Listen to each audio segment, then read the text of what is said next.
부자들에게는 더 많은 기회가 찾아오고 또 그들은 기회가 왔을 때 잡을 준비가 되어 있었죠. 남들이 볼 때는 그저 운이 좋았던 것처럼 보이기도 하지만 사실은 행운을 불러들이는 부자들의 특별한 성격이 이것들을 가능하게 만들었어요. 오늘은 나를 부자로 만드는 특별한 성격 3가지를 알아볼게요. 나를 부자로 만드는 특별한 성격 첫 번째, 긍정적인 부분을 찾는다. 책 한 번이라도 모든 걸 걸어본 적 있는가에는 이런 말이 있어요. 플러스 사고는 긍정의 힘을 인식하고 긍정의 사고를 습관화하는 것이다. 즉 모든 것을 좋은 쪽으로 플러스적으로 사고하는 것이다. 이는 스스로가 운이 좋고 충분한 능력을 갖추고 있음을 확신하며 할 수 있다, 하면 된다고 생각하는 것이다. 꿈은 이루어진다고 믿는 것이다. 에보트의 말대로 불가능은 없다. 아니 정확하게는 불가능이 없다고 믿는 사람에게 불가능은 없다. 부자들은 할 수 있다는 전제하에 어떻게 할지 방법을 고민한다면 대부분의 사람들은 내가 할 수 있을까를 걱정하느라 시간을 다 써버리죠. 못할 것 같다는 생각이 들기 시작하며 못할 수밖에 없는 핑계들만 떠오르고 조금만 어려운 문제가 생겨도 쉽게 포기해버리게 될 거예요. 할 수 있다고 생각할 때 우리는 진짜로 할 수 있게 돼요. 할 수 있다는 믿음을 가진 사람은 실패가 끝이 아닌 성공으로 가는 과정으로 생각하기 때문에 실패에도 도전하고 또 도전해서 계속 앞으로 나아가는 거죠. 그렇게 포기하지 않고 걸어가다 보니까 보통 사람들은 엄두도 못 내는 높은 수준까지 가게 된 거예요. 우리는 반드시 할 수 있다는 자신감을 키울 필요가 있어요. 그러기 위해서는 아주 작은 성공의 경험부터 쌓아가야 하는데요. 책 한 번이라도 모든 걸 걸어본 적 있는가에는 이런 말이 있어요.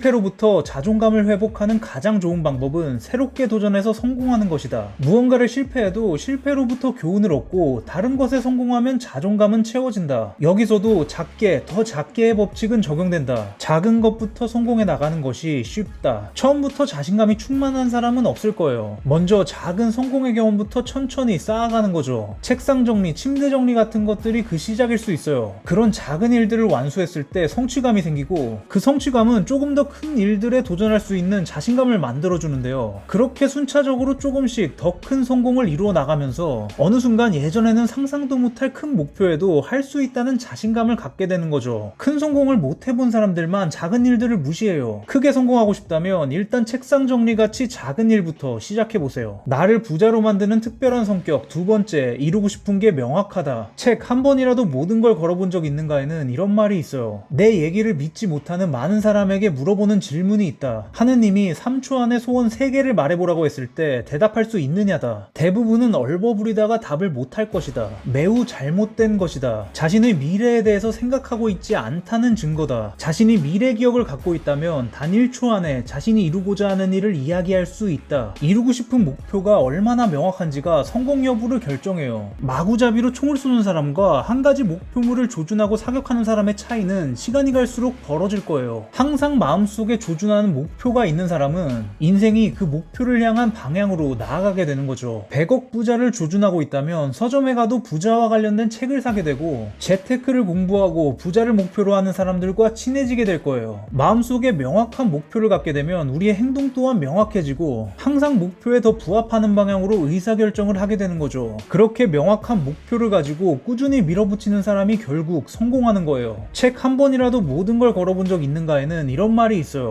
불교의 초기 경전인 수타니파타에 나오는 구절. 무쏘의 뿔처럼 혼자서 가라는 다른 사람의 의견에 휘둘리지 말고 자신이 옳다고 믿는 바를 선택하라고 말한다. 언제나 곁에서 훈수를 두는 사람은 많다. 선택은 자유지만 결과에 대한 책임은 오롯이 본인의 몫임을 명심해야 한다. 주변에서 내가 하는 게 틀렸다고 그렇게까지 살아야겠냐고 조언을 하겠지만 내가 맞다고 생각한 길이라면 어떤 일에도 흔들리지 않고 밀어붙일 수 있어야 되는 거예요. 한 방향을 보고 우직하게 나가는 무쏘의 뿔처럼 우리도 목표를 향해 그렇게 나아가는 겁니다. 나를 부자로 만드는 특별한 성격 세 번째, 이루고 싶은 마음이 간절하다. 책 한 번이라도 모든 걸 걸어본 적 있는가에는 이런 말이 있어요. 간절함과 관련해 많은 사람이 착각하는 것 중에 하나는 내가 원하는 것이 곧 내가 간절하다고 오해하는 것이다. 원하는 것과 간절함은 분명히 다른 것이다. 간절함은 무언가를 원하는 것이 전제가 되어야 하지만 그것은 단순히 원하는 것을 넘어 온 마음을 다해 내가 할 수 있는 모든 노력을 다하는 것을 의미한다. 간절한 사람은 절대 포기하지 않아요. 모두가 시험을 잘 보길 원하지만 간절함이 덜하면 어느 정도는 포기하고 잠을 자는 거고 정말 간절한 사람은 한 문제라도 더 맞추기 위해 밤을 새우는 거예요. 포기할지 말지로 고민하는 게 아니라 더 잘 될 확률이 1%라도 있는지 찾고 시도하는 거죠. 간절한 사람은 1% 확률의 도전을 100번, 1000번 해서 기어이 성공시키는 거예요. 책 한 번이라도 모든 걸 걸어본 적 있는가에는 이런 말이 있어요. 나는 노력한 만큼 보상받은 운이 좋은 케이스가 맞다. 하지만 그 운을 잡으려면 준비가 돼 있어야 한다고 생각했다. 그래서 장갑 끼고 헬멧 쓰고 감독 옆에 앉아 있었다. 기회는 1년 뒤, 어쩌면 10년 뒤에 올 수도 있지만 어쩌면 내일 올 수도 있다. 기회가 눈에 띄게 올 수도 있고 몰래 올 수도 있다. 중요한 것은 그 기회를 잡으려면 준비가 돼 있어야 하고 나는 그 준비를 위해 끊임없이 노력했다. 대부분의 사람들은 기회가 오기를 바라면서 평소에 아무것도 하지 않아요. 오늘 당장 기회가 온다고 해도 잡을 준비가 전혀 되어 있지 않은 거죠. 성공한 사람들은 기회가 올 것을 예측하는 해안이 있던 사람들이 아니에요. 언제 올지 모르는 기회를 잡기 위해서 매일 스스로를 갈고 닦았던 사람들이죠. 기회를 주는 건 하늘의 뜻이지만 준비는 우리의 몫인 거예요.